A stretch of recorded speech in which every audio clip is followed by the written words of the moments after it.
Morning, everyone. We are just waiting for people to finish logging in and then we can start the session.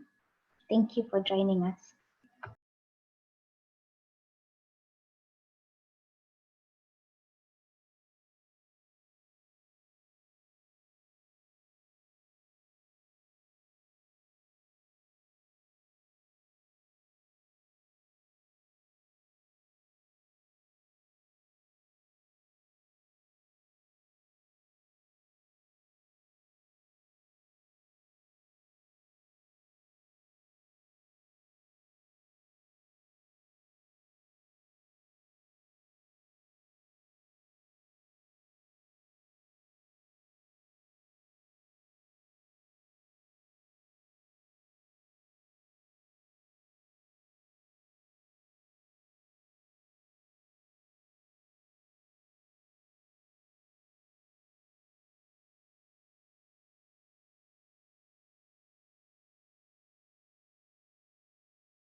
Good morning. Morning, guys. Can you hear me? Yes, we can. My name is Mukanda, and I will just introduce the event. Then my colleague Ivy will take from then. So, welcome. I trust you're all well and safe in this weird times we're living. I'd like to welcome you to this webinar, Mental Health During a Pandemic, which will explore mental wellness while working from home during this pandemic. If you have any questions, so these are just basic house rules. If you have any questions during the session, kindly share them on slido.com. The link can be found on the Zoom chat. Then or you can also just share your comments and questions also on the Zoom chat. The session will be recorded and live streamed on YouTube page. So I think it's important for you all to know this. And also kindly mute your mic when you're not speaking, just for easier coordination.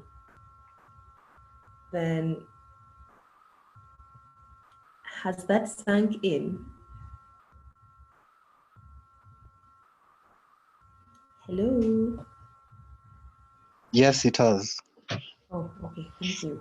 I feel like that's the beauty of virtual meetings. You always feel like you're alone, even when you're with people. So working from home is very convenient. Personally, I have enjoyed working from home. I have enjoyed not having to go to use public transport and everything that comes with going to work. But in this period, it has been a disruption from the norm. And also we couldn't before the lockdown was lifted, we couldn't really go out and just do our day-to-day routines as we normally did. And I think for most people this issue has caused a lot of stress, mentally, physically, financially. There's been so much anxiety. So the objectives of this webinar will be to provide a platform for participants to share their personal experience with working from home during a pandemic. Has it been good? Has it been bad? How has it been generally? And also to identify a sustainable solutions to cope as you work from home, because I know even though the lockdown was lifted yesterday, for some people will continue working from home for maybe a month or two before we resume. Thank you. Our guest speakers will be Loise Mboo. She's the Director of Programs Adira. Then is Maina, who is a psychologist and EAP mental health consultant, and kindly Faith Mathenge, who is a counseling psychologist and co-founder Tubonge Kenya.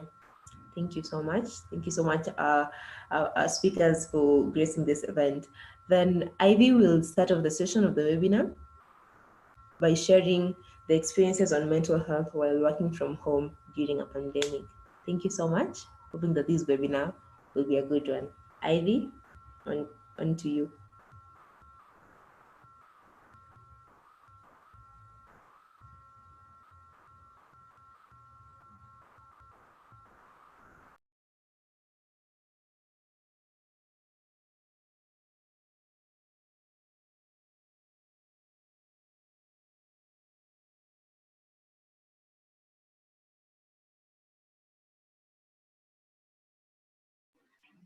Hello all. So we are going to start with something exciting by I've put down the Slido link where we are going to share in one word what we are struggling with the most with our mental health as we work from home.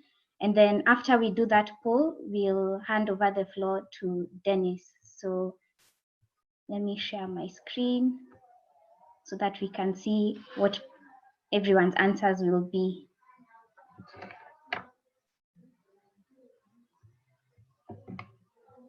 If you have any issues with Slido, please let me know, or you can put your answers on the Zoom link.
I'm only seeing 2 people who are participating.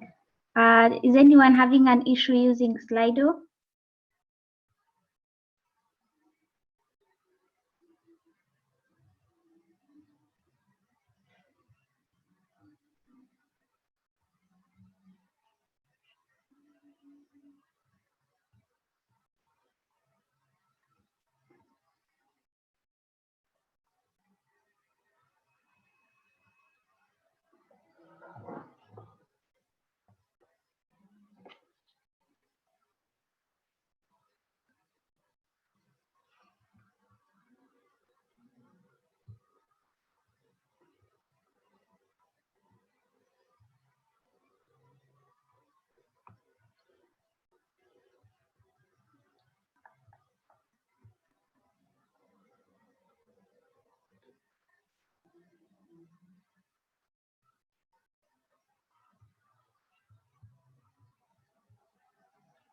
Okay, thank you all for participating on the Slido poll. So these are the results that we have. I think the biggest thing that everyone is facing seems to be anxiety. And then we have negativity, we have stress, we have fake news, burnout, and dormancy. Our lovely panelist, Dennis Maina, will now take us through what kinds of mental health issues we are likely to face while working from home, as he also analyzes your answers from Slido. So Dennis, the screen is yours.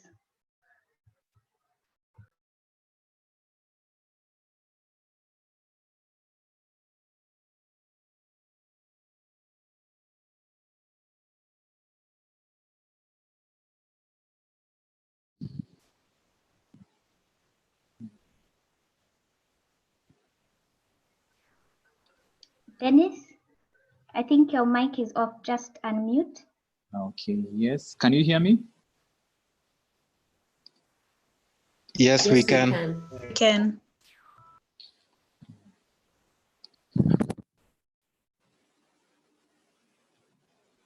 Morning, everyone. As you've heard, my name is Dennis Maina.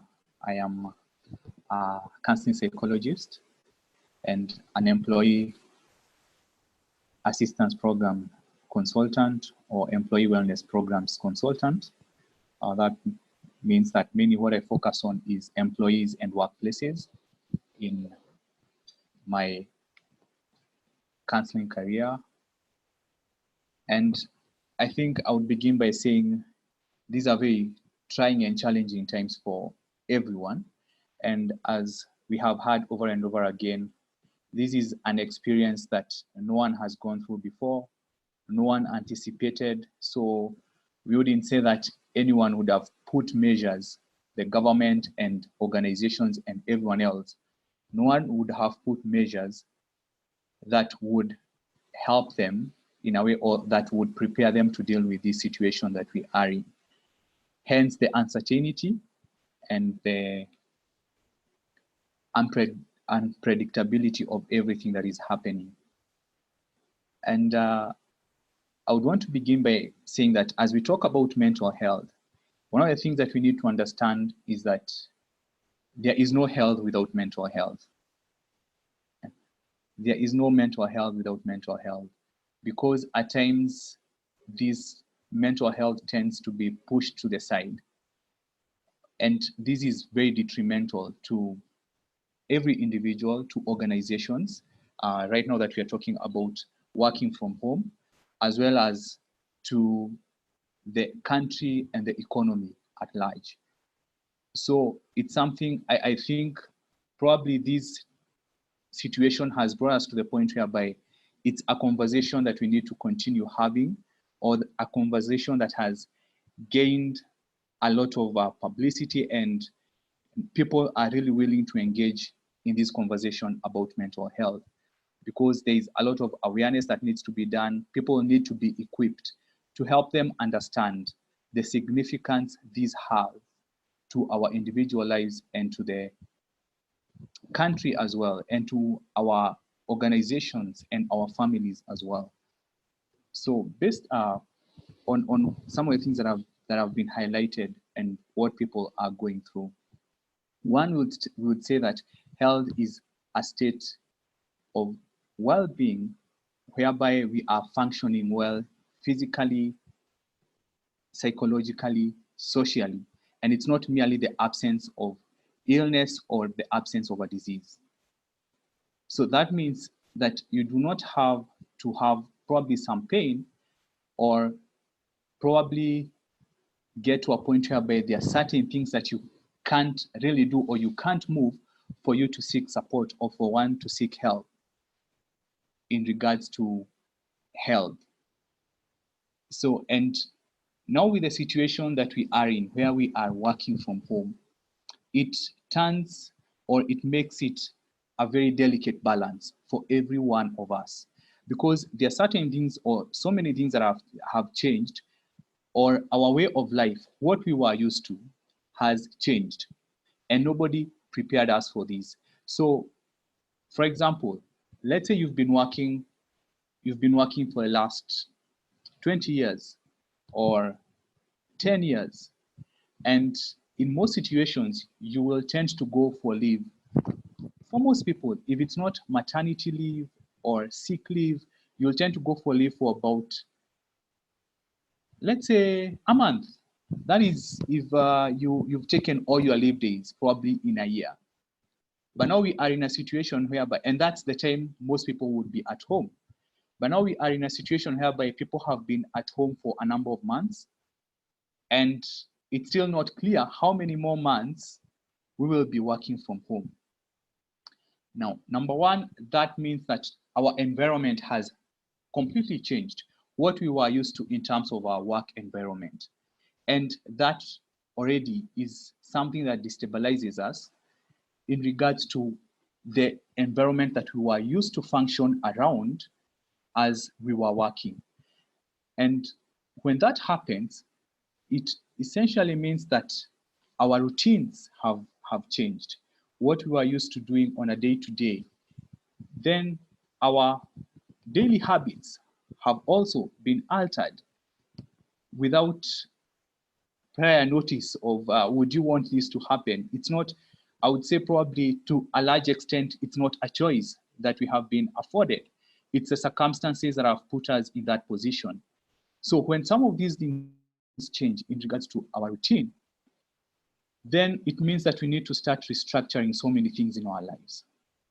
And that change, the change itself in regards to different things, means that there is some aspects that we also need to alter. So then it comes after changing our routine, after the change of some of the daily habits that we were used to. Again, our boundaries have been broken. What do I mean by that?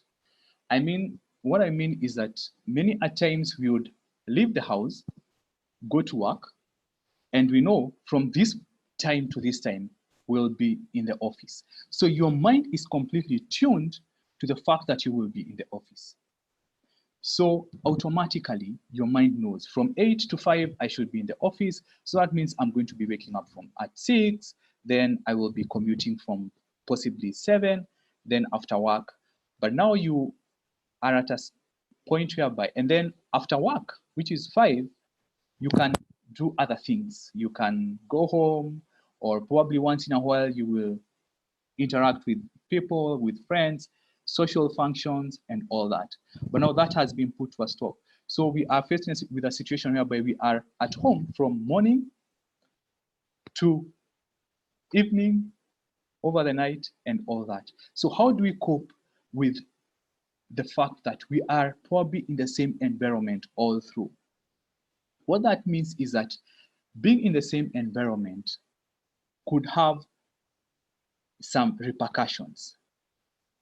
One of them, we've said, it's boundaries. So you don't know how, most people will still probably do not understand, how do you separate your work or your office work with everything else or other roles and functions that you should be playing?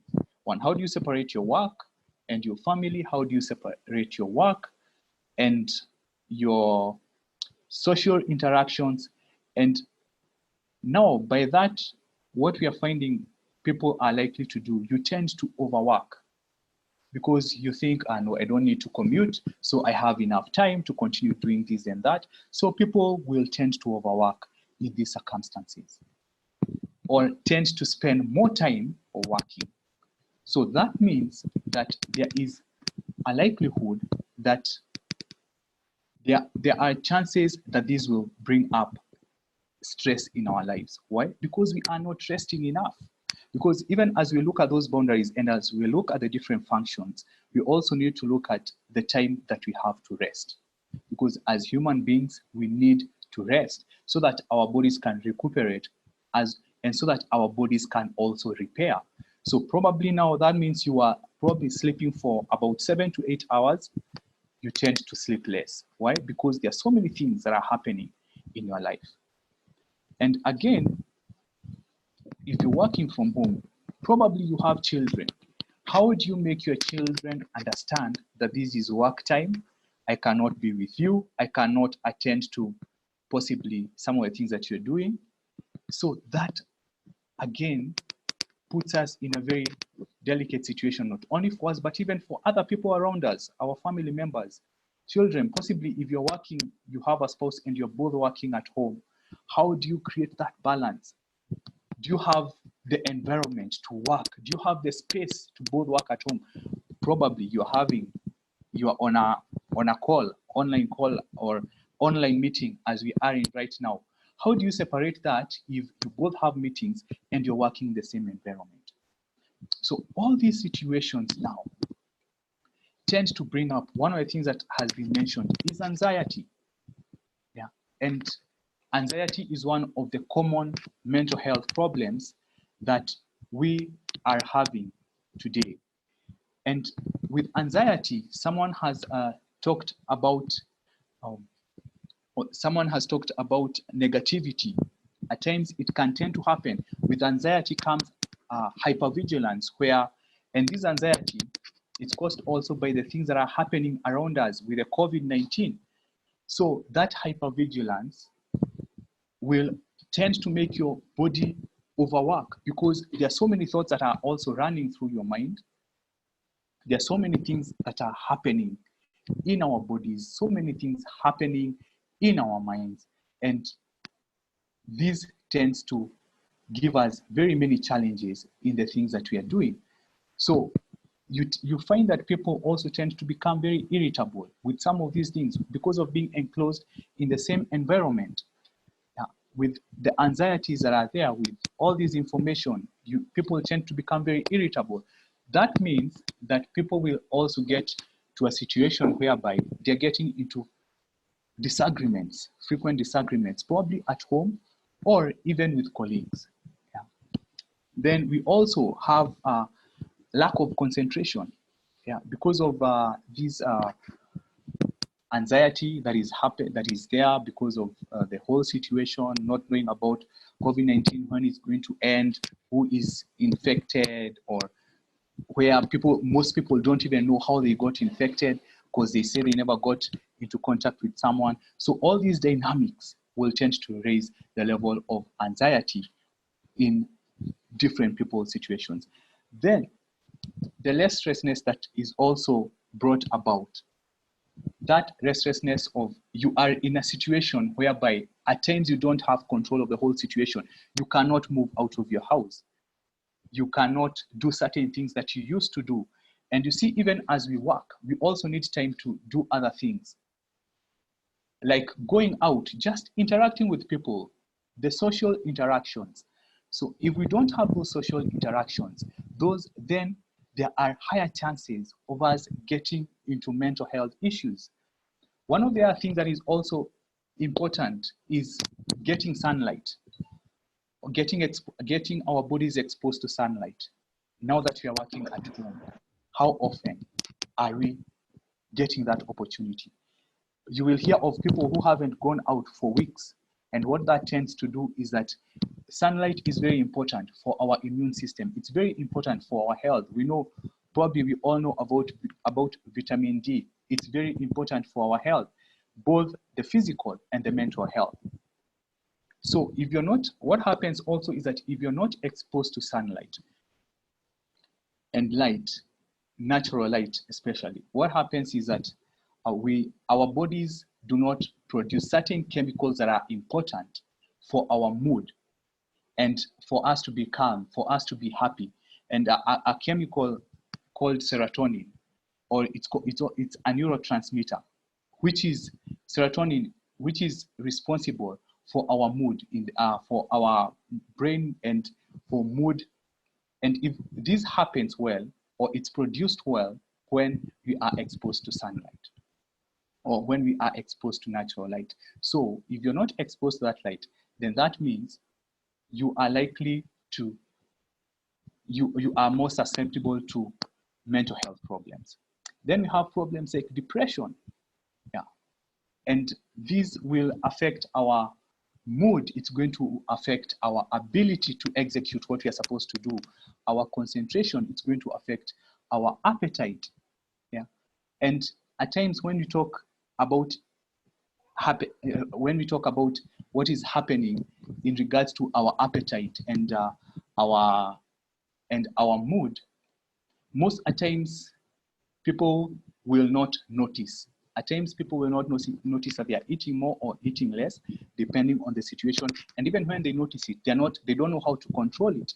Then our sleep disturbances, if we are not getting enough sleep, it's important to get enough sleep and rest for us to stay healthy. So some of those things, and we also see, apart from anxiety and depression, we are also seeing people, or we've had people becoming more prone to substance abuse, to alcohol, to smoking more, to taking more drugs in these situations. Why? Because they want to deal with all these uncertainties and all this information that is flying around. So you'll find that there are people who, after this situation, they will tend to get more dependent on substances of abuse or even some drugs. So that is also likely to happen. But we also want to highlight that it's the reason why it's important to be aware of some of these things and to seek help early. It's because the earlier some of these things are discovered, the easier it is. Because it said that 1 in every 4 people in Kenya has or will have a mental health issue. So that means if we are after the last census, we are told we are about 47, 48 or 50, between 47 and 50 million people in Kenya. So that means if we are talking about 1 in 4, that means 25% of Kenyans, or of a good number of Kenyans, 25% will have a mental health issue at some point in their lives. So that means about 12 million people. But the question is, how many of these people will go and seek help? And it said it's only 5 in 6 people who seek help. And it's only 1 in 6 people. 5 in 6 do not seek professional help when they have mental health issues. So it requires for us to be aware of some of these things. It requires for us to try and get help when it's needed, because the earlier you get help, the easier it is for someone to recover. So we're also going to have mood illnesses or mood issues like bipolar. Some of those things will happen, and some of these are genetic. But even with the genetics, they tend to happen more if the environment you are in is not conducive. Because something like bipolar is associated with episodes of mood swings, ranging from high and manic mood swings. But if you are not aware, or if you don't have someone around you who is aware, at times you may seek for help when it's very severe. Hence, when we start having certain symptoms, or we feel that our bodies, our minds are not functioning well, the earlier we get help, the better. And also in this environment, something else that it could also make us more prone to mental health issues is because we are used to a system, and now that the system probably is not functioning really well, it means that probably if your boss, you are used to being with your colleagues and your supervisors around each other, now that they are away from each other, you find that at times the pressure could be more, because probably their calls, or people are not able to really get what the other person is doing, because we are used to communicating face to face or one-on-one. And since that is not happening, then it may increase the pressure at work. And also probably by working online, depending on the kind of work people were doing, the results or the output that was being experienced previously is not there. Hence, some of these things may lead to even more mental health problems, and more pressure, more stress, more anxiety. And with some of these things happening, hence we need to have a system whereby we are able to identify when issues are happening, when some of the mental health challenges are coming to play, and it's not only for you as a person, but for other people. It's important for us to form probably buddy or accountability groups where people can keep each other accountable, to help us remain functional and to help us continue functioning optimally. Thank you so much, Dennis, for taking us through what kind of mental health issues we're likely to face during our time as we work at home. It was a very engaging session. If you have any questions for Dennis, kindly put them on the Zoom chat or Slido, and they will be addressed during the Q&A session. So now I'd like to take us to the next session, which is addressing how to cope with our mental health issues as we work from home. And our speakers for this session will be Loise and Faith Mathenge. But before we start, we'll have another Slido interaction where I'd like all the participants to share how they are coping with their mental health as they work from home during this time. So the Slido code is on the chat, and let me share my screen so that we can see your answers. So how is everyone coping? I already have one where I've written, for me, stress eating. You can put in how you're all coping.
Has everyone gotten a chance to tell us how they're coping?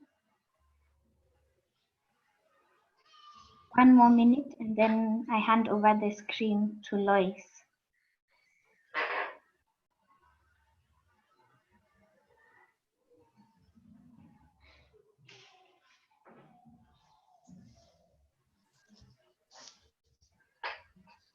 Okay.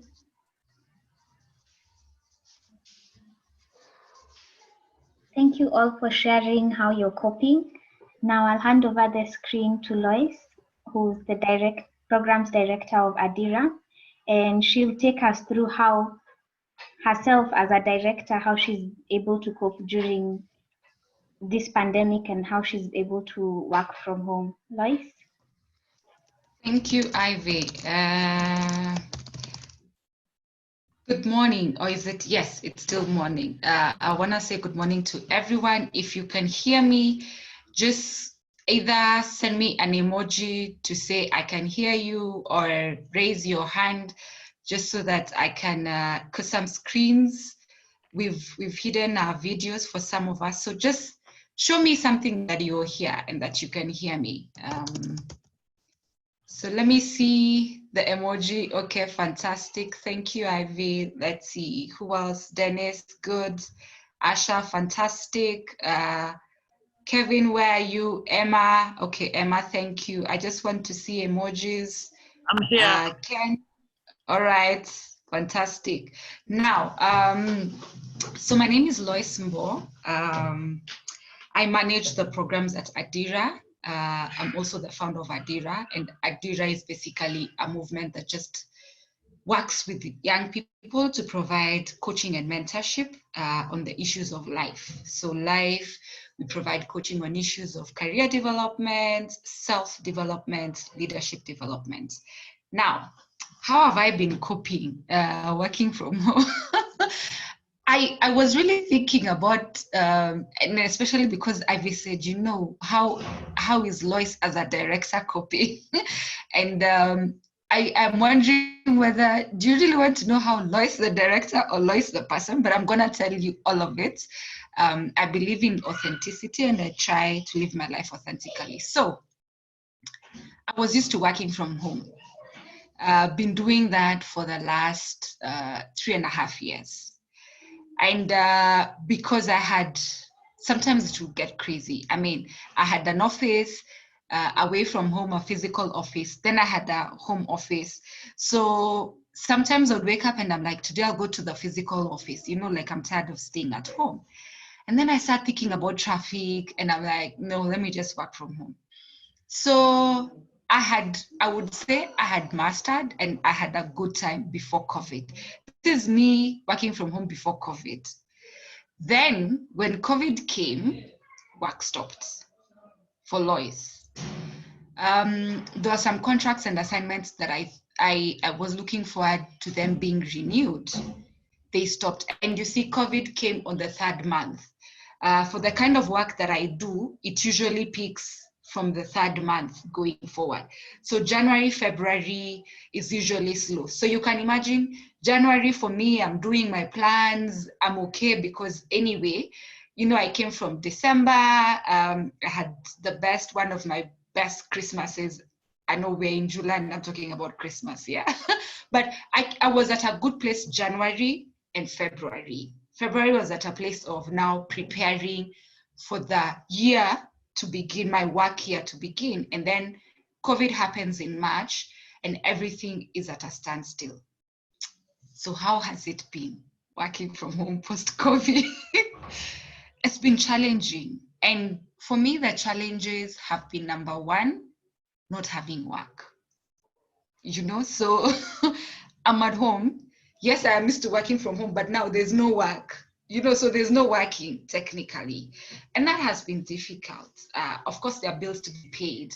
You have your walls, whatever number of walls that you have, you know, and you wake up in the morning and literally there's no client asking you for work. There's no pressure for deadlines. And, you know, you can only watch movies for so long. So at some point, it got difficult. Then it's also been challenging because now, in the absence of work, then you must find work. So trying to look for work in the midst of a pandemic has also been a challenge by itself. But the beauty is, as the months have progressed, so two things have happened. So a little bit of work has started coming in, but, and this is what I would like to stress, I've also had to realize that I must create the work for myself. So I've created work for myself in two ways. There's work, just showing up, seeing what opportunities are available and saying, I will show up for that opportunity. And sometimes those opportunities may not even be able to pay you. They're not monetary opportunities, but saying, let me put in the work.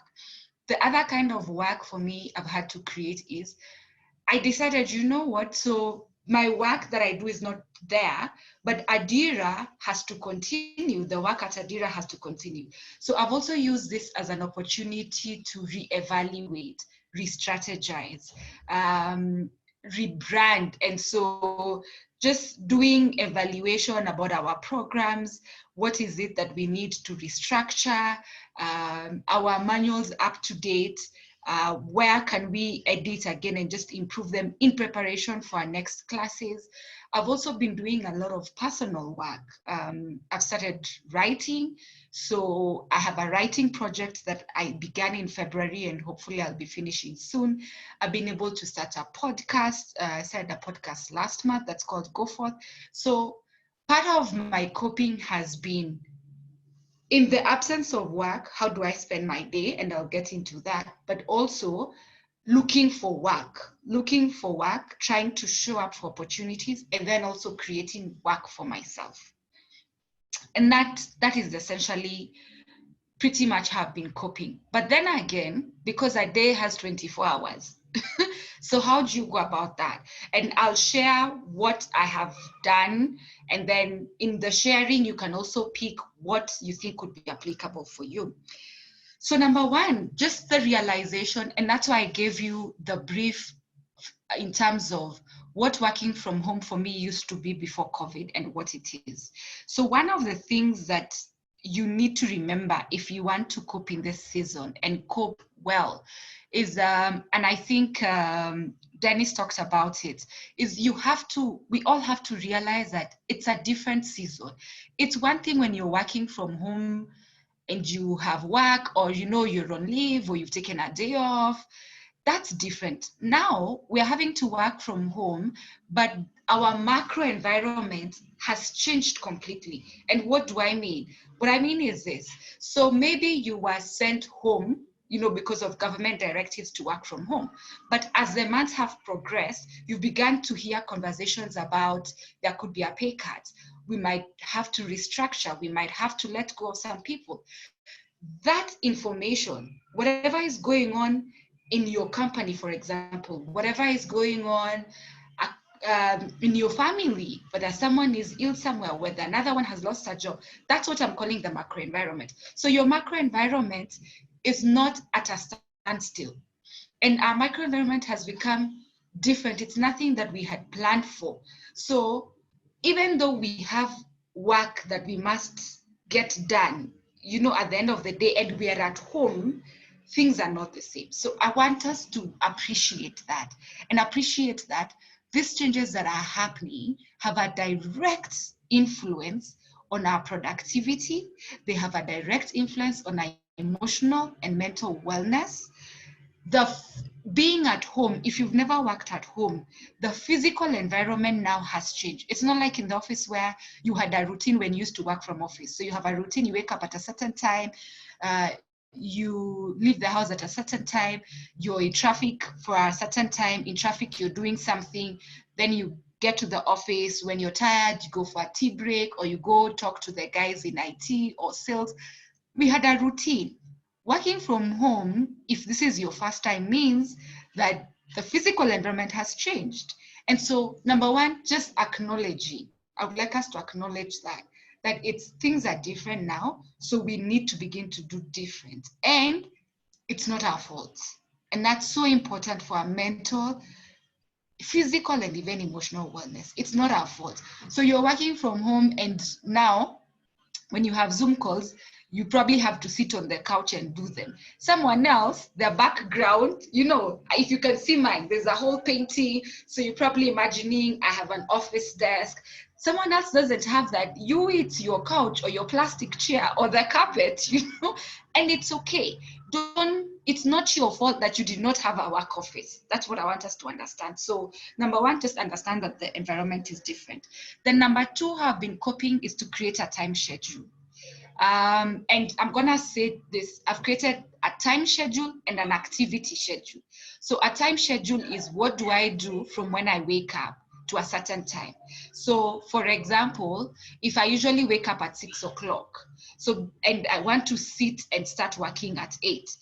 So what happens between 6 to 8? I have to be clear what I want to do. So if I want to lay in bed until 7:30, then run to the shower, you know, hopefully we're all showering, right? And I run to the shower and take my shower, and then by 8 I'm sitting. I still have to indicate that at 8 o'clock I want to sit at my desk, because guess what? We have to be productive at the end of the day.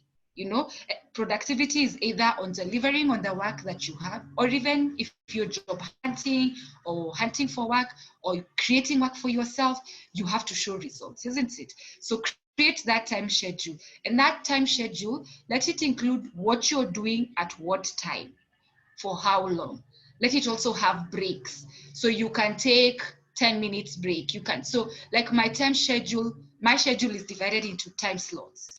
So time slots for me, I usually like from 9 to 11, you know, that's one time slot. And then 11:30 to 1 o'clock, that's another time slot. Then 2 o'clock to 4 o'clock, that's another time slot. Then let's say 9 to 11 or 7 to 9, that's another time slot. Now, my time slot sometimes will change depending on the activity. And that's why I said have a time schedule and an activity schedule. So I'll give you guys an example. Monday used to be my day off. Well, maybe because I run my own, you know, business, and as a consultant, I'm able to manage my time. So Monday used to be my day off. So my day off meant for me, it's my rest day. Now, other days, I will have certain meetings that are scheduled for specific times. So the time slot for that meeting will change. Fridays, for example, I have Bible study in the evening. My Bible study starts at 8:30 in the evening. Now, that time slot will be different from,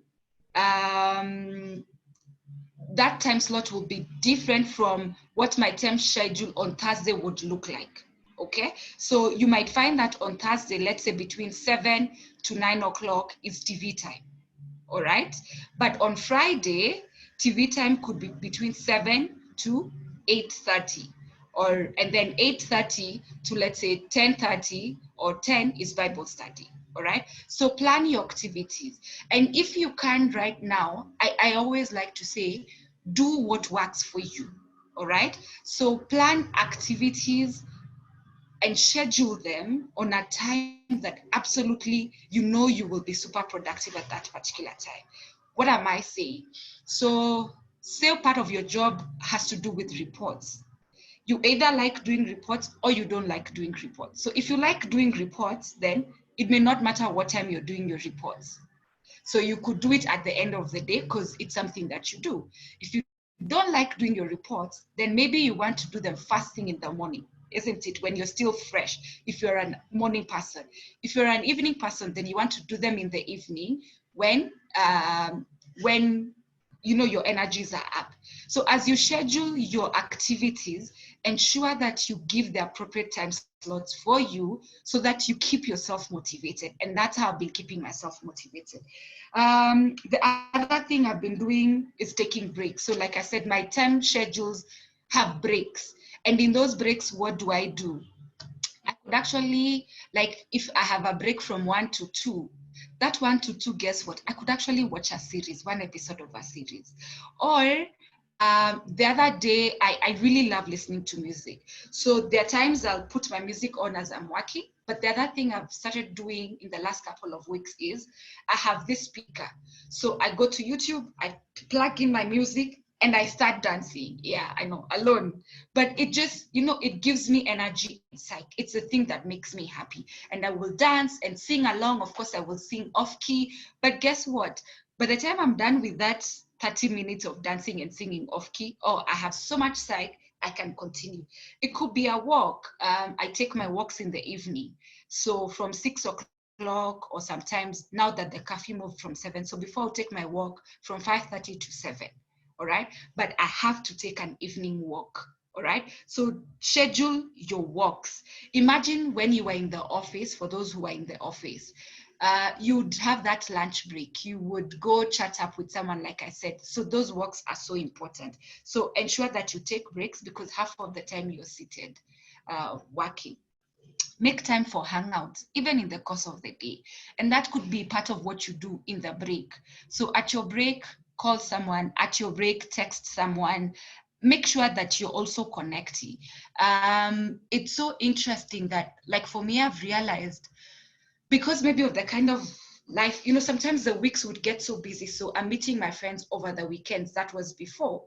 Now, of course, like the first 1 month the first 1 month, we weren't meeting and started feeling miserable. So you know what? We started scheduling calls. So we would use Zoom, where we are many, WhatsApp. You can actually do voice calls even with a group of people. If you're less than 4, so if you're 3, you can do video calls. And I remember the first time I did a video call hangout. We were 3 of us. And we laughed until we cried for about 1.5 hours. And I was talking to 2 of my friends that I have not even seen maybe in a year or something.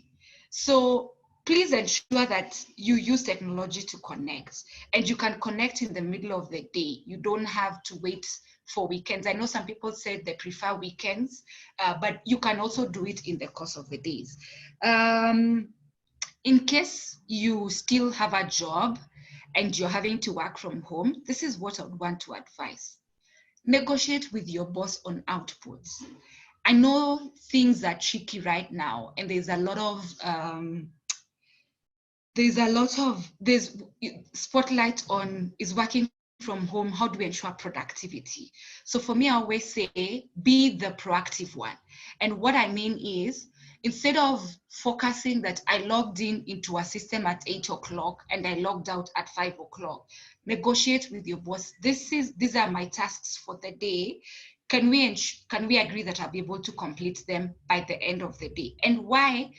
Because your physical environment has changed. So some of you have children, some of you have a spouse, some of you have other people you're living with.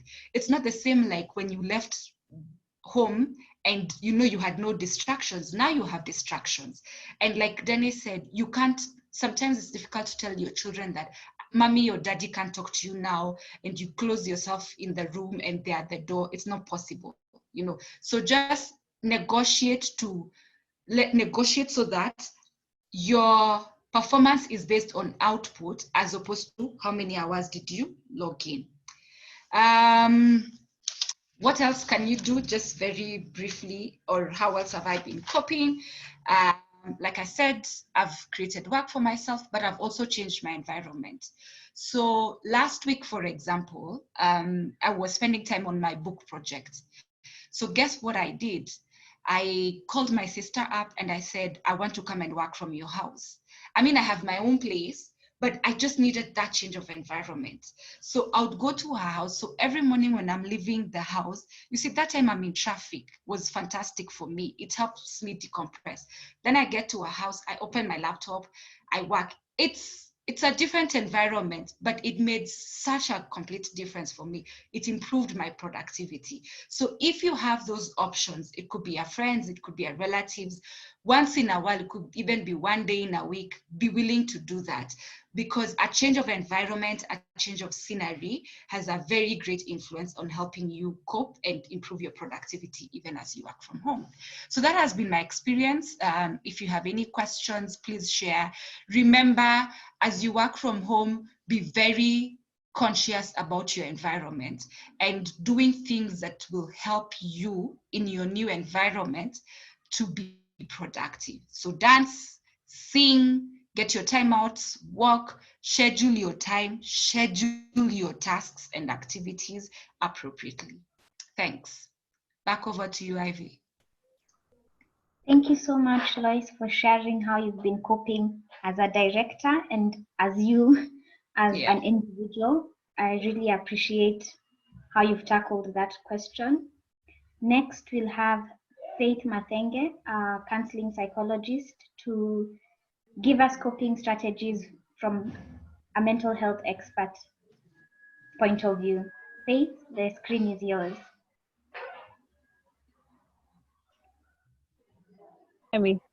Hi, Ivy. Hi.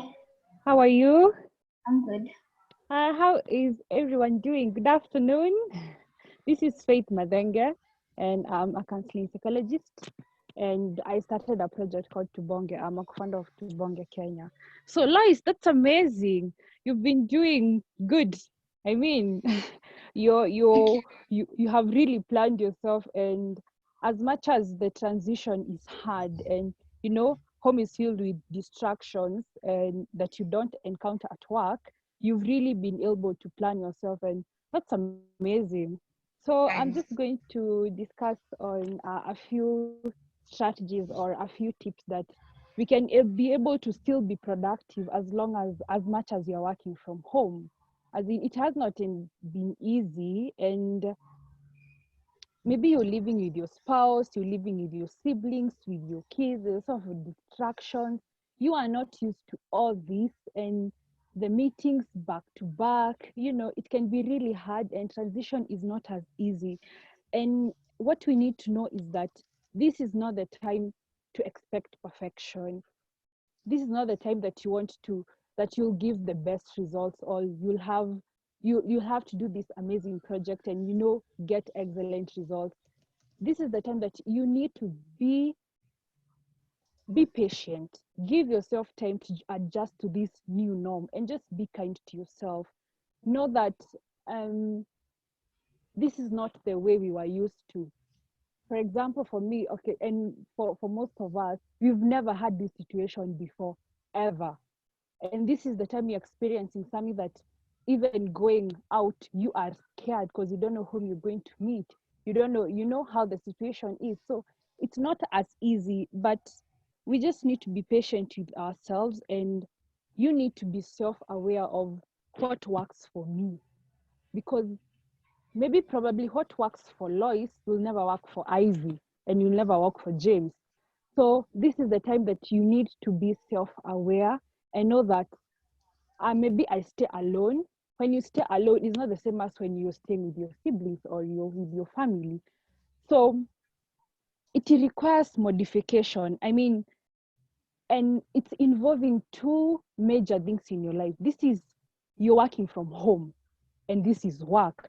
I think work and home are two big responsibilities, and you need to know how to blend them. I mean, because if you don't really know how to figure it out, you'll find yourself stressed, burnt out, not being productive, just feeling you're not okay mentally, and having psychological distress. So maybe these few tips, I believe they're going to help you, and just be self-aware. Know that this will work for me. You don't have to have the 8 of them in yourself. Maybe 3 works for you and 2 works for me. Just work with what you have. So the first time I would say you master your time with maybe daily or weekly schedule. Maybe know that I start my day at 8 a.m. I end my day at 5 p.m. This is I need to prioritize these responsibilities, this job, this responsibility. I can't, even if I don't even do it today, I'll just postpone it to tomorrow. So just schedule yourself and know what works for you. And this will help you guide your actions throughout the day. And you'll be able to plan your time. You'll be able to even maybe have time for yourself. And maybe if you're sharing your workspace with your spouse, you'll plan that today you're going to work in the morning and I'll work in the afternoon. You can stay with the kids. you need to schedule, just plan your day. And most important, by the way, don't wake up every day like you're going to work, shower, take breakfast, change your clothes. Don't start working with your PJs. You know, even your body needs to feel like you've woken up, you've showered, and you know, I need to start my day. Because the moment you start working with your PJs, you'll feel, I just need to sleep. I mean, why am I even doing this? But at the same time, don't be hard on yourself. You know, everyone is experiencing this anxiety and uncertainty of, we don't know what's going to happen tomorrow. So just don't be so hard on yourself, but at the same time know that you are working and you need to be productive. And so something else is routine, because the body and mind, they need routine from the most basic things that we do, be it sleeping, be it eating, watching, you know, because we are programmed as human beings, we are programmed to have the basic cycles. And when they are disrupted, you can experience some neurological imbalances, which can lead to anxieties or disturbed cognitive behaviors. So you need to, if you wake up at 6, Monday, Tuesday, you know, have a routine. Don't wake up today at 6 a.m., tomorrow you're waking up at 10. So have a routine. If you take your lunch at 12:45 or at 1 p.m., let that be a routine, because routine is really important, because your mind and body need to be conditioned, because even your brain needs to know that, you know, today you wake up at 8, I take breakfast, I go to my workspace at 9 a.m. I start doing. So routine is really important. You even be able to plan yourself and you won't be disorganized. Know that I wake up at 8, I take breakfast, I start working at this. By 12:45, I go for lunch. After lunch, I do this and this. After that, I go exercise or I go for a walk, or, you know, just have a routine. It's really important. Something else is that you need to separate work and life activities, you know, because boundaries are really important. Psychological barriers, you know, between what you do as work and what you do as life. So as much as possible, that, you know, workspace may be distracted, you know that this is what I do at work and these are things that I do for leisure. You need to focus on, you know, being productive, and that this is where I eat and this is where I work. Maybe if you have your working space in your bedroom or in your dining table, know that if you work at your dining table, you don't have to eat there. You know, separate that. And maybe if you work at your working spaces at your bedroom, you don't need to, you know, eat there. You don't need to carry your lunch there.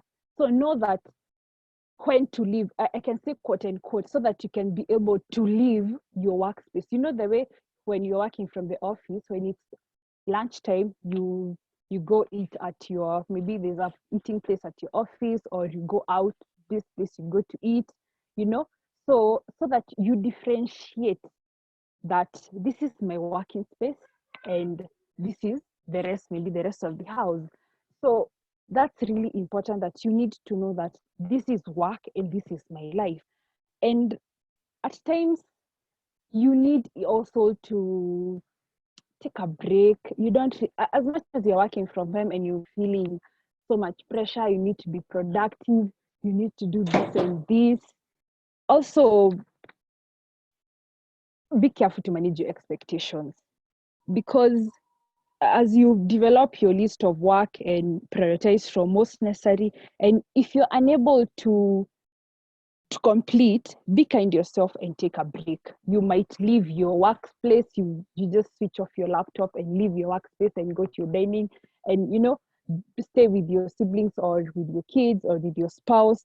And also, when it comes to separating work, at times it's important to just have a conversation with You know, like Lois was saying when she was in that Zoom call with her friends. So at times you need just to be away from all this, you know, work and stuff and stuff and stuff. And at times you just need to say that I need time for myself. I mean, so just switch off your laptop, call your friend, have a support system. And at the same, we also need to limit ourselves to exposure of, you know, following news that every day you're watching the breaking news that Mutai, you know, every time you're following the news of COVID-19 cases as they continue to pile up. At times, this can cause anxiety. So at times, you need to limit yourself. Know that, okay, the cases are there. What I'm supposed to do is that I just need to take the necessary precautions and just take care of myself. So we need to plan ourselves that this is what I need to do and this is what I don't need to do. On going to the next step is be aware of excuses to not get work accomplished. At times you need to hold yourself accountable. You know, when working in the office, you might be so disciplined because you know your director is there, your supervisor is there. But now at home, no one is watching you. As much as they're sending you emails and you know you need to you know, you need to do this, you need to do this. Being at home, you might start procrastinating. You know what? I'll do this tomorrow. You know what? I'll finish this report on Wednesday. You know what? You might find yourself, you just procrastinating things and things and things. So you need to be really careful and be self-disciplined. Know that I'm working because I need to get money to pay my bills. I'm working because I love doing this amazing project. So you know that for you to be productive, you'll be a little uncomfortable and you need to push yourself a little more. And you need to know that there's so much going on. And as much as I'm feeling overwhelmed or I feel like really I can't work, know the reason why you're working. You may have whatever reason, but just know that I need to work and I just need to do away with all these excuses and, you know, realize that I need to do this.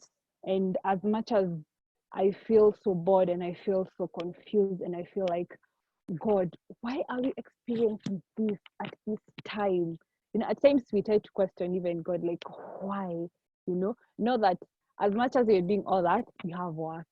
So know that maybe when you're feeling overwhelmed, and you can call a friend, you can even reach out to a mental practitioner or a psychologist. You know, at times we may tend to feel overwhelmed and you don't feel that you need to work. And it's okay. It's okay. For now, we totally understand that we are all going through a concussion of emotions. Sometimes we are sad, sometimes we are full of anxiety, sometimes you're just so happy and like, you know what, today's a good day. So for now, we need to really understand ourselves and know that it's not our fault. It's not our fault. And it's just something that you can't really explain, and just be kind to yourself and make sure that you work. If you're working, just work. Another thing is, if you miss socializing, I think I can repeat that, take a break and call a friend. And we need to have strong support systems and we need to have healthy relationships, maybe with your friends, with your family, with your colleagues, with your bosses. You know, have people you can call and have people that if you go missing for 2 days, you've not talked, Lois have been silent. What's really going on? Someone who even knows where you stay, someone that can just come to where you to come check out for you if you're not picking your if you're not picking your call or you're not replying to text. Someone that knows where you live and someone who knows what's going on with your life, and especially people who live alone. You know, if you have your spouse and your siblings and your kids, that's different. But when you're living alone, just make sure that someone knows where you live. They can even have an extra key, you know. And at some point, you don't have even to call the friends that you talk with every day.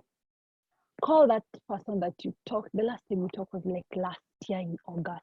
Just, baby, I've got of this friend. Just, this is the time to check up on those people you don't really talk to every day and just have a conversation with them. And at times it feels so good when you just call someone and you may find that they are going through a distress and they were waiting for just someone to come and save them, and you can be that savior. So this is the time you may feel lonely and anxious and sad. At times you're happy. Have that strong support system.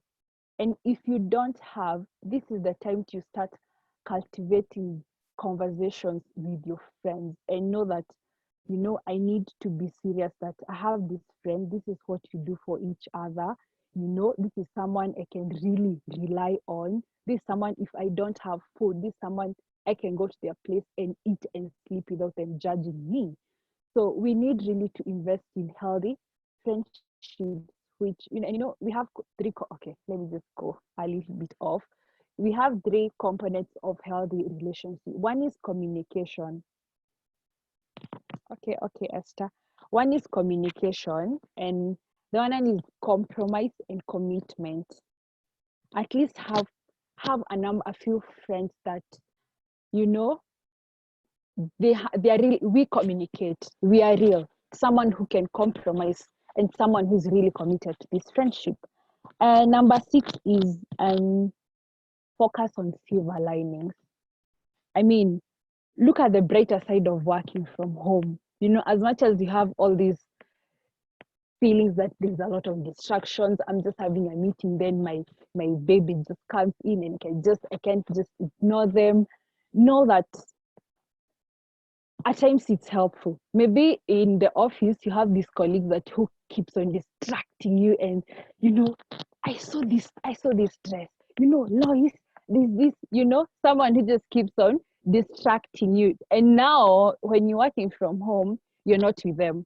See that as an advantage. Something is, maybe you're working in a toxic environment. Your boss is always shouting at you, and now you're working from home, and the only thing the only conversation you're having with them is it's virtually.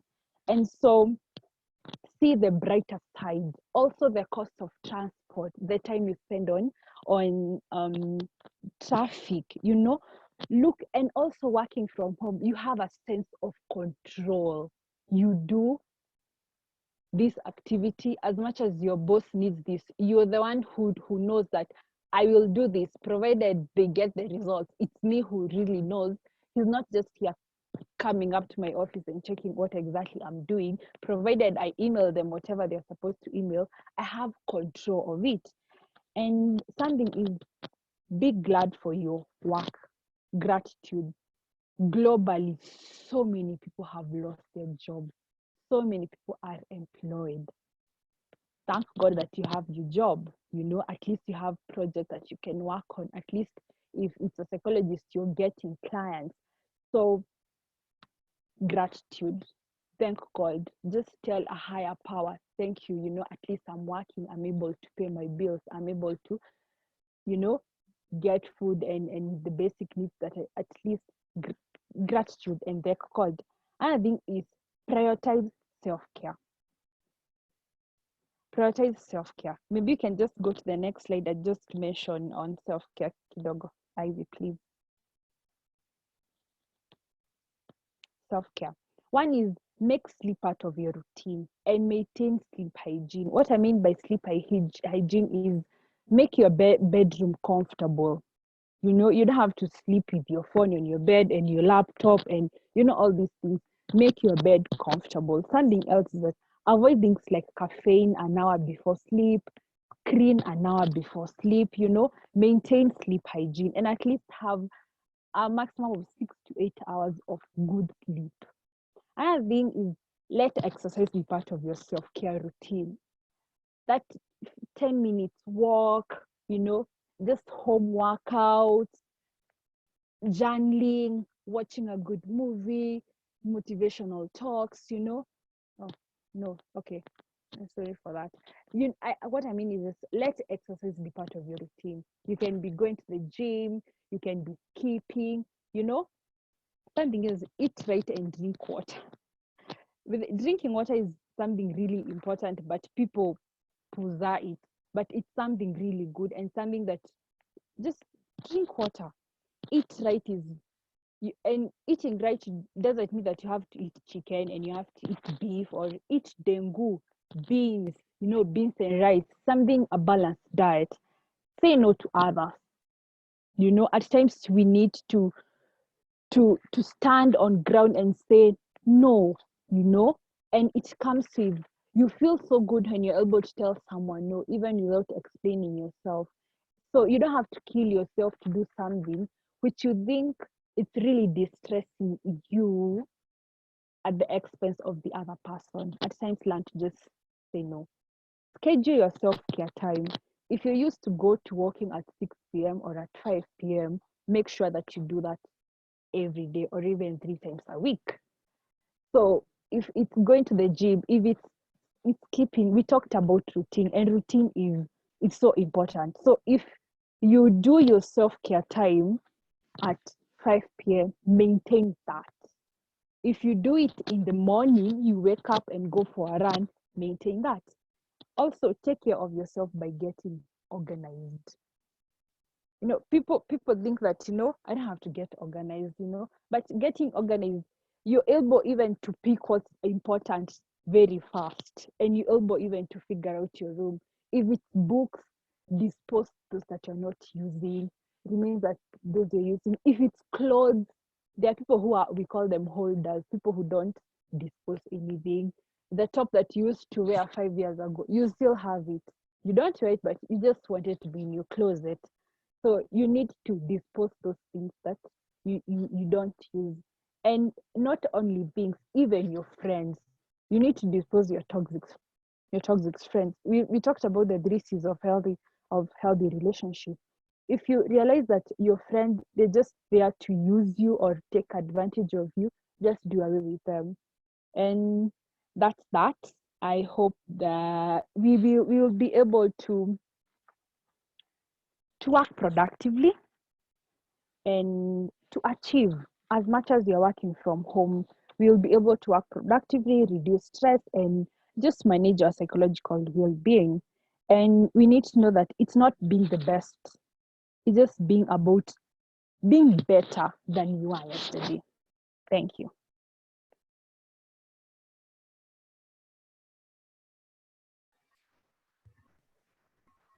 Thank you so much, Faith, for that session and giving us pointers on how to take care of ourselves and self-care tips.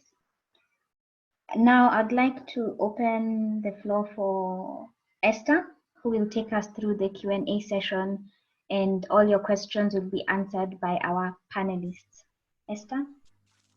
Thank you, Ivy. Hi, everyone. My name is Esther. It's been such a great session for me because I'm one of those people who was struggling with working from home. And I really like what Dennis pointed out, that it's called hypervigilance, that makes you anxious. That has been me. And I'm also hoping maybe Dennis will speak into that. So I think I'll just go directly to the question. We have a couple of questions here. And I'd like to encourage everyone to put in your questions in the chat or on Slido. But also, if you'd like to just ask your question verbally, just raise your hand and we'll give you a chance to ask your question. So I'll just go right into the questions. So the first question, and I think I will open this to any of the panelists to answer. It's actually difficult for anyone to take leave, as Dennis said. How do we still get time off?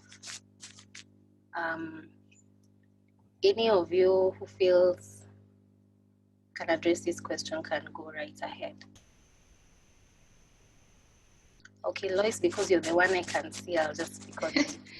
All right, so the question is, it's hard to get leave. Yes, it's hard. It's difficult to take leave or to take time off because I think it's being assumed you're working from home, so why do you need leave? But if you need some time off, how do you get time off, given that now the hours are even longer? Because if you have a boss, they just think that, okay, I gave you this task to do, you should do it and finish, no matter how long it takes, or, you know.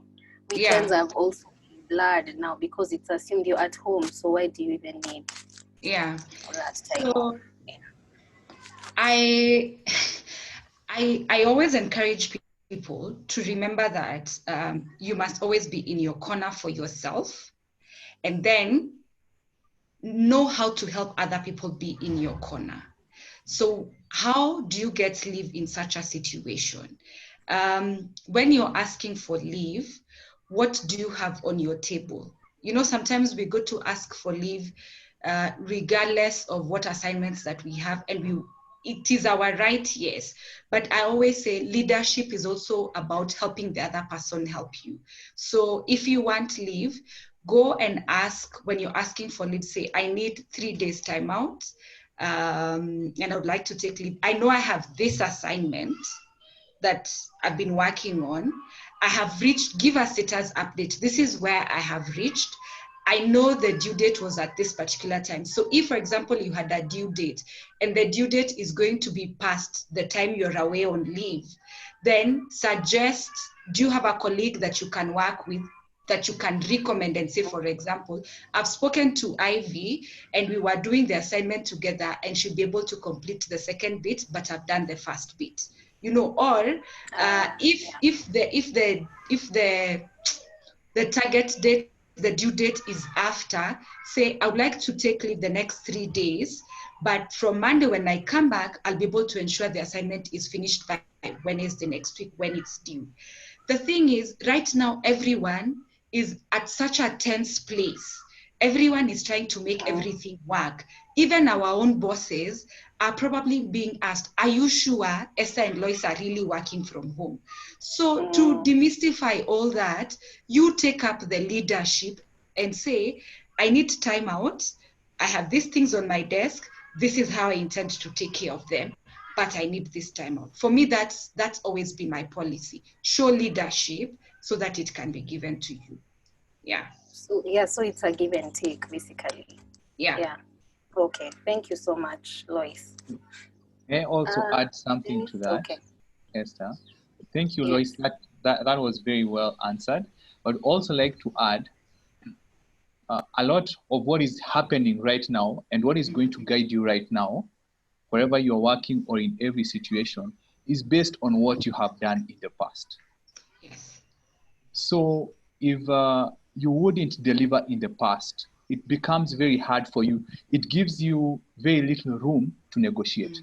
Yeah. That means what I want to do is challenge us that to pick the lessons from now and create the systems that would help us even going forward when we need to negotiate regarding some of these things. Because it also means if you are going on leave right now, because the dynamics are very different right now, you could even probably be told we don't have enough workforce and all that. So that means you also need to create a very good relationship with your colleagues, such that you have a very good support system in your workplace when you need, probably at times, because as Loise said, most bosses will ask, so what is the continuity plan for whatever you are doing? And if you have good colleagues, you have created very good relationships in the workplace, it becomes much easier. So it's important for us to work on those systems in the workplace for us to be able to ride on them later on. Okay, thank you so much. I think I'll just go to the next question, which kind of ties with that one, but it's how do we deal with bosses guilting us to being more productive, especially given the dynamics we are working in. You're still required to be productive and maybe even more productive given how people are losing jobs and we need to stay afloat and all these things. And of course, there's all that conversation of, you know, you need to prove why you still have a job at this point. Yeah, so, okay, those were my additions. But the question was, how do we deal with bosses guilting us to being more productive? I think I had mentioned it a little bit earlier, where productivity, again, depending on the organizations, I know there's some organizations where they have been asked to logging into a system and their productivity is measured both, are you online? When are you online? How long are you online? And then there are those ones with assignments. So if your organization does not have a system where you have to log in for X number of hours, you can actually, and that's why I was talking about the time and the activity schedule. So you can create that and discuss it with your team leader, your supervisor, so that now you have a target that you can be held accountable for, which will be the evidence of your productivity. But if you have that one for the times, where you have the times you have to log in at this hour and this hour, then what you would have to do is the other things that we were sharing, where how do you take a break? How do you negotiate for a break? How do you self-motivate yourself? Yeah. Okay. Okay, Thank you.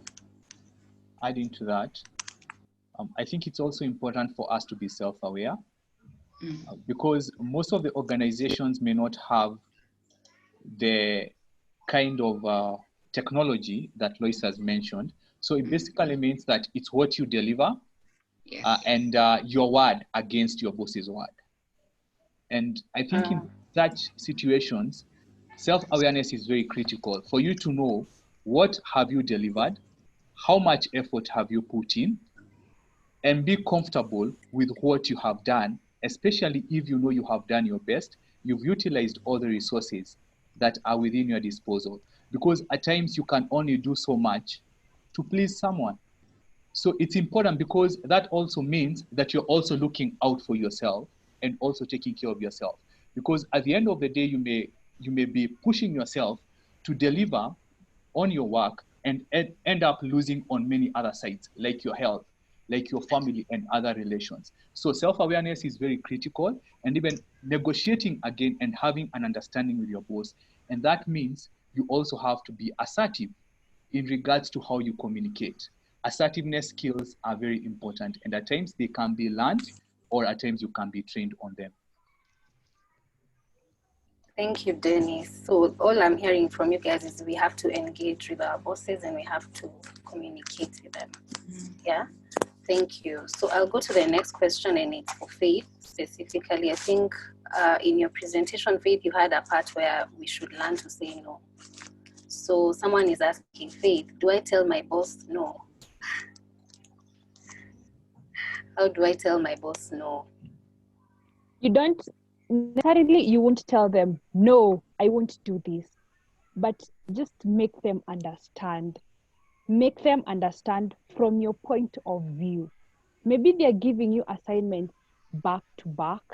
And as Dennis has said, self-aware, make them understand that, you know what, this one can't work out for me at this time. Make them understand that this assignment that you're giving me at this time, it's not possible. And be assertive. You don't tell them no in a madharau way. Make them understand from your point of view. And you realize they are humans and they'll try to understand you. But just taking in and in and in and in, you will be burned out to the extent that you won't be able even to do any kind of assignment. And as much as Dennis has said, you're going to lose everything else, and just, you're just there working and working.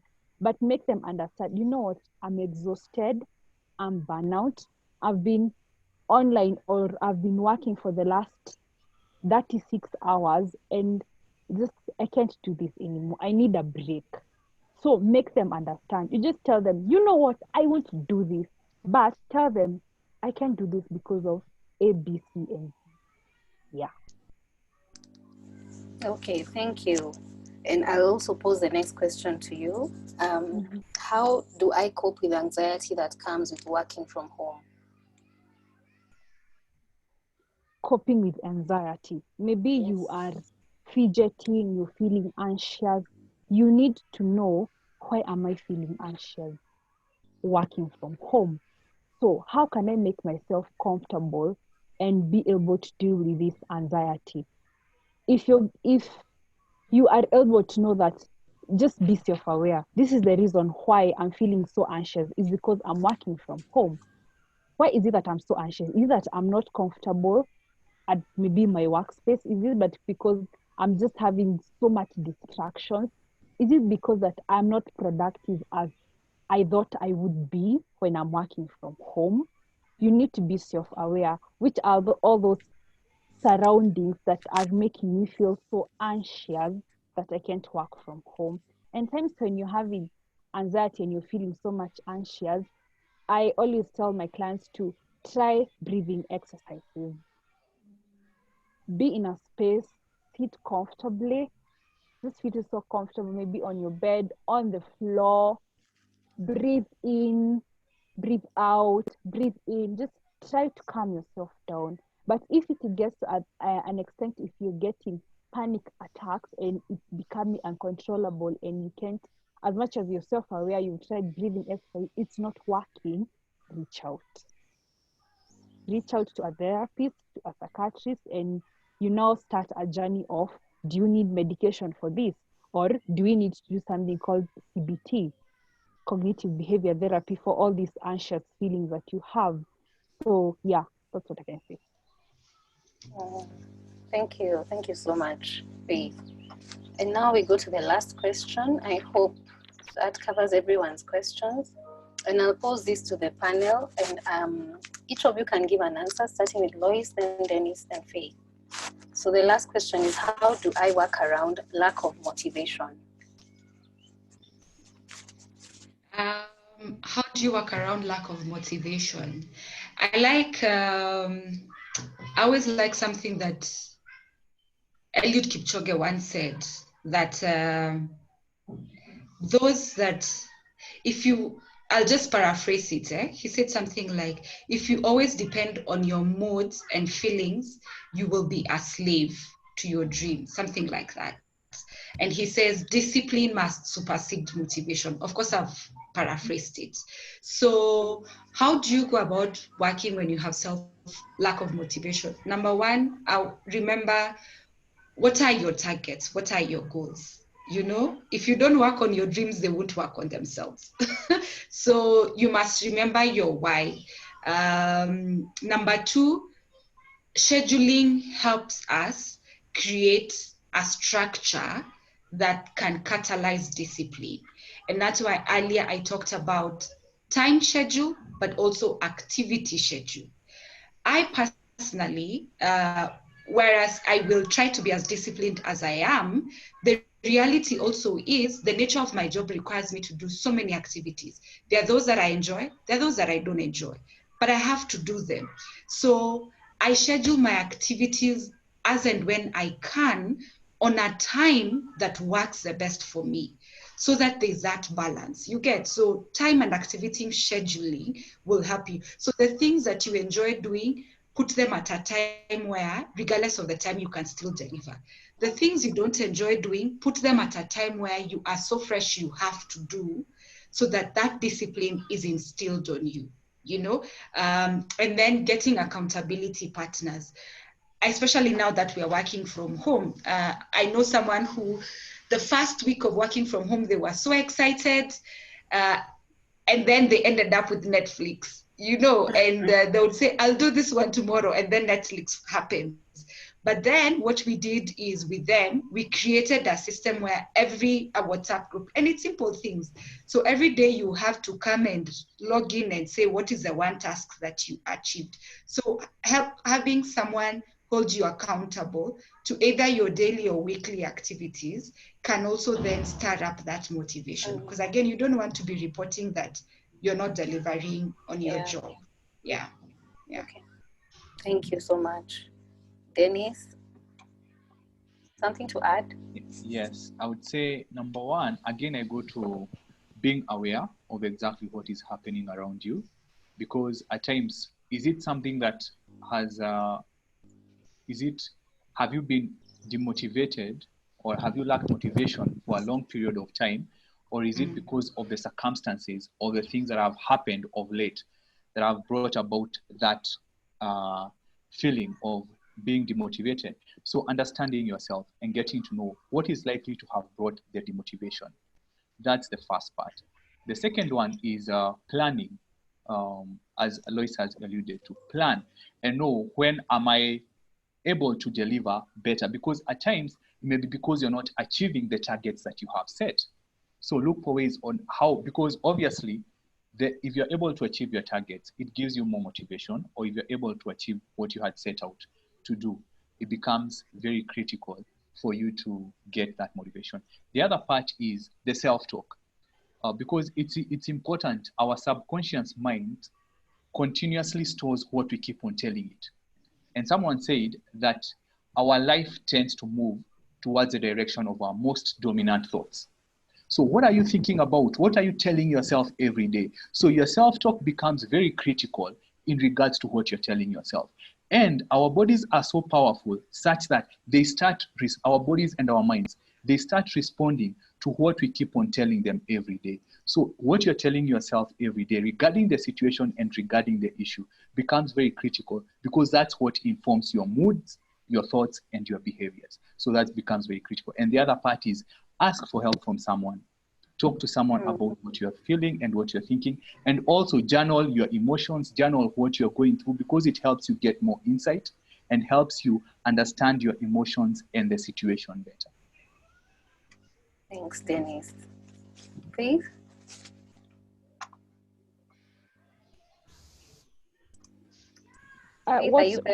Yes, I'm there. What I've picked from Loise is know why you're working.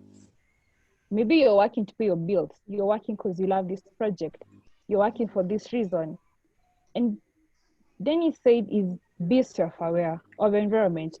Is it that you're not feeling motivated because you're working from home, or you've been feeling that for quite a long time?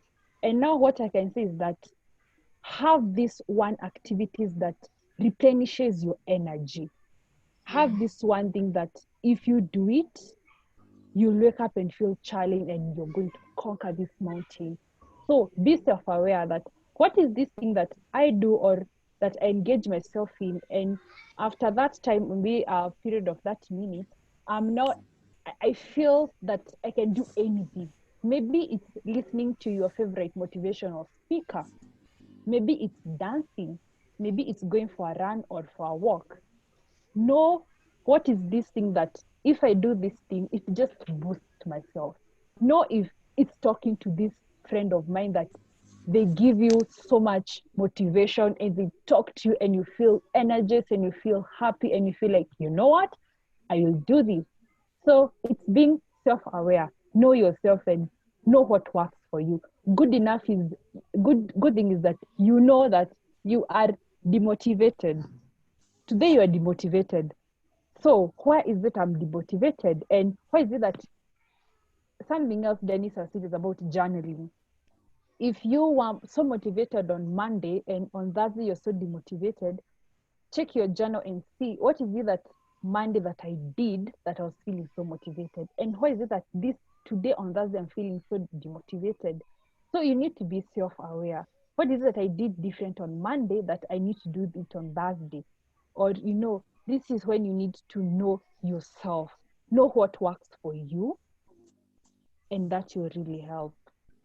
Yeah, that's what I can say. Thank you so much. And as you guys were talking, one last question came in. I'll just read it out. How do we deal with bosses who make us feel as though they are doing you a favor that you are still employed whilst working from home? Loise, I know you're a boss, so I don't know if you're the best person to answer this one.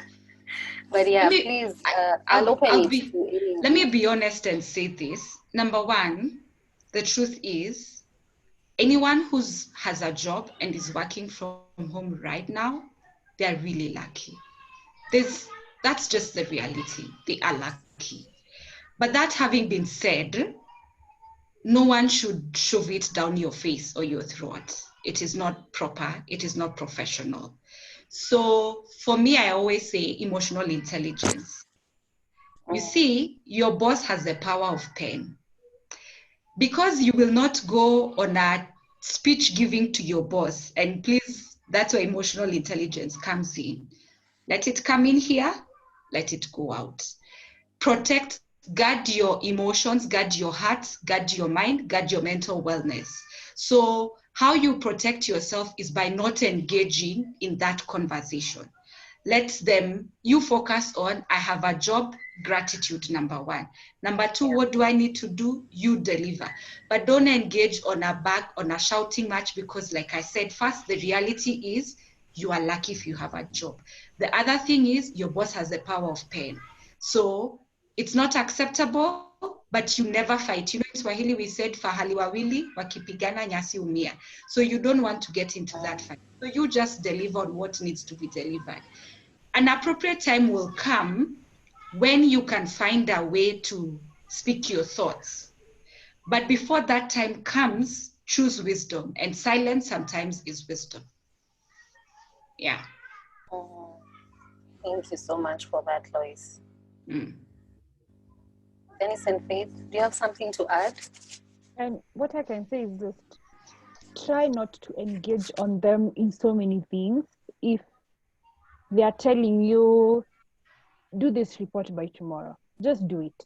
Don't try to engage in so many things.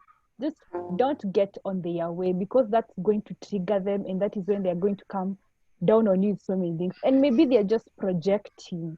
Yeah. Maybe they are going through a lot of things and they don't know where to go vent. And so they say, you know what, these are the people that I can project, I can harass, I can tell all these things. So, and don't let that get into your head.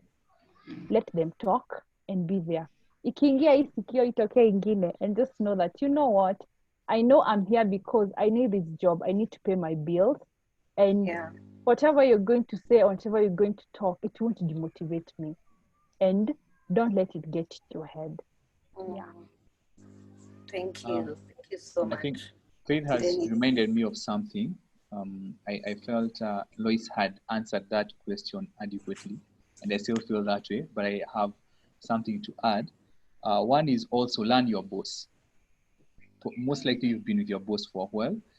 If it's been a very short time and you've not been able to learn them, put in more effort to learn them in regards to being able to study their moods. Right now, it may not be that, it may not be very clear because you're not interacting with them on a day-to-day basis if you're working from home. But if you had been able to learn them, it makes it much easier. If you haven't, continue putting more effort to do that in regards to getting to know their personality. How do they behave in certain situations? Because you will be able to manage your boss. As your boss is managing you, you're able to manage them and know what they want to hear when. Not that you're trying to just say things for their sake, but being able to neutralize the situation whenever you need to. And being able to getting to know who is, or who can I talk to. Probably if there is some other supervisor who can put in a word, depending on the structure of the organization. Know what other ways you can use to be able just to reach out. But learning how to manage them is very critical, and being able to know the personality and some of those dynamics. Thank you so much. I think that brings us to the end of the Q&A. A lot of people say this is very good advice, great conversation. So thank you so much for addressing those questions that we had. So I'll just give it back to Ivy. Ivy, take the floor. Thank you so much for leading us in the Q&A session, Esther. I feel like the questions were adequately answered, and I feel like some questions that I had as I work from home have also been addressed. With that, I would like to thank the panelists for being here today, sharing their input in terms of how we can cope as we work from home, what we're likely to see as we work from home. And with that, I would like to know whether Loise, Dennis, and Faith, you have any parting shots before we end the session. My parting shot would be, let's all readjust to what's happening now. part of our challenge is if we're still demanding that things remain as they were. They are not, and they will not be. Our future is obviously going to be very different. So being able to readjust and beginning to ask ourselves, what in my life do I need to change to readjust and remain successful? And I use successful in whatever format in this new season and going forward. Remember, even the people, you know, the bosses that we talk about and everyone else is going through the pandemic. There's something I've been saying of late. We are all in the same storm, but our boats are different. So people are dealing differently. Be aware of that and cut them some slack as well. As you have your own struggles, other people have theirs. Cut them some slack and remember to be grateful. Gratefulness for anything and everything that you have. Some of it may have reduced from what you are used to. For as long as you still have something, remain grateful for it. Yeah.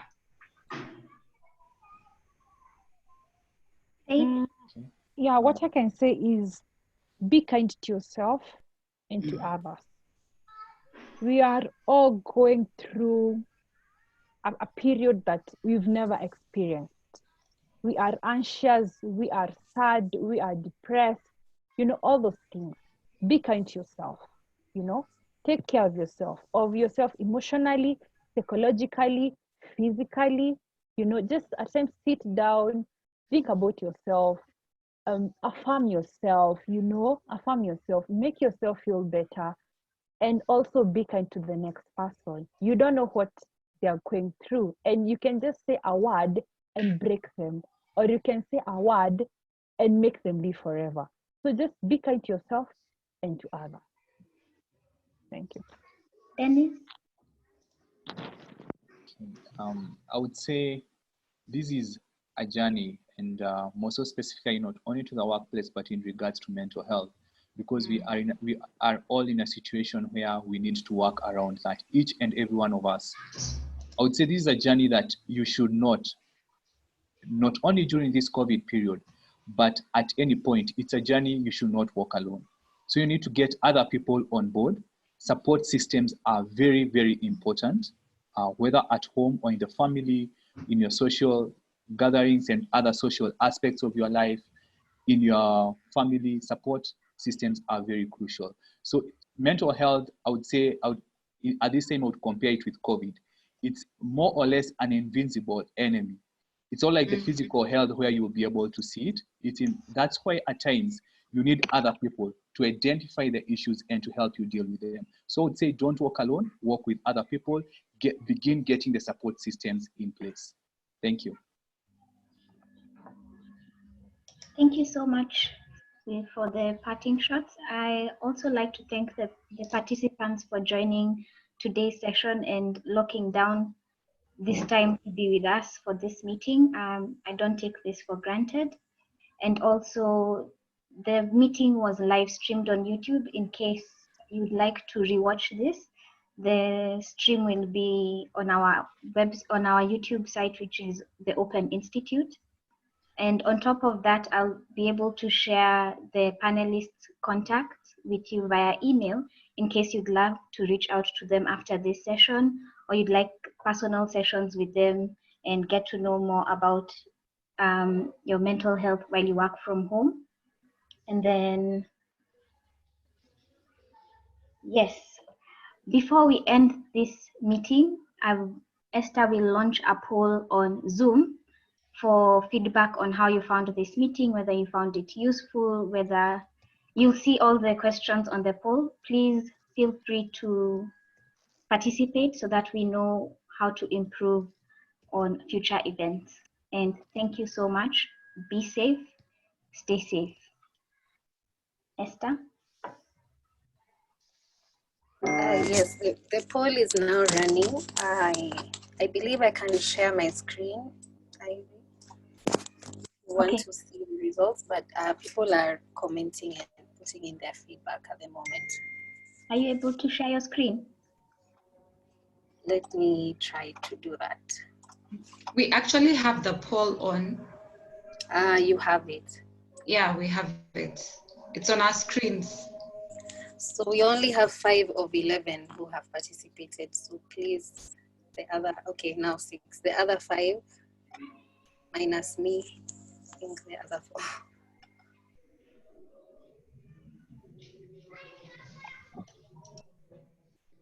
Okay, I think good. because I'm the host, I'm not able to see the poll. Maybe Yeah, you can't. Yeah, so at least 63% have given feedback, which is great.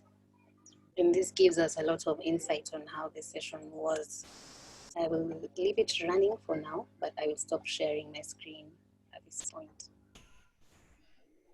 Okay, thank you everyone for participating. You can feel free to log off and keep in touch if you have any questions about today's session. Like I said, I'll be sharing contacts of the panelists. I'll also do a blog post on this to catch the highlights of the session. And of course, it's also live on YouTube in case you want to rewatch or share with your friends who are not able to make it today. Thank you so much.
Tumebaki tu sisi ama before I show my hair.